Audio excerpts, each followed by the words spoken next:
التنمويه في هذه المنظمه هذه، وكنلقاهم دائما مساندين وداعمين لنا. كنوجه لهم كثير الشكر وقدامكم، وكنوجه لهم واحد التحيه ديال الاحترام، وكنعطيهم السيده الكريمه. شكرا اخواتي الاخوه. بسم الله الرحمن الرحيم، والصلاه والسلام على اشرف المرسلين. في الواقع من اهم المواضيع اللي كتنكب عليها منظمه الاتحاد العام الشغالي منذ اخر مؤتمر ديال 2009 هو اعطاء اهتمام كبير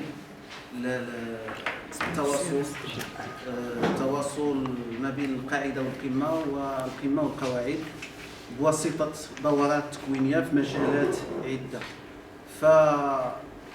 فإلحاح من الاخ الكاتب الشبيبه الشغيله منذ ما تقلد مهام تسيير وتدبير هذه الهيئه ديال الشبيبه الشغيله، واللي كنعتبروها من اهم روافد اللي يمكن تدعم التنظيم النقابي. وحقيقه ما يمكننا الا ننوه بالخطوات هذه دابا ما يقرب من 3 أشهر، الخطوات اللي كيقوموا بها من اجل تدعيم كفاءات وقدرات الطبقه الشغيله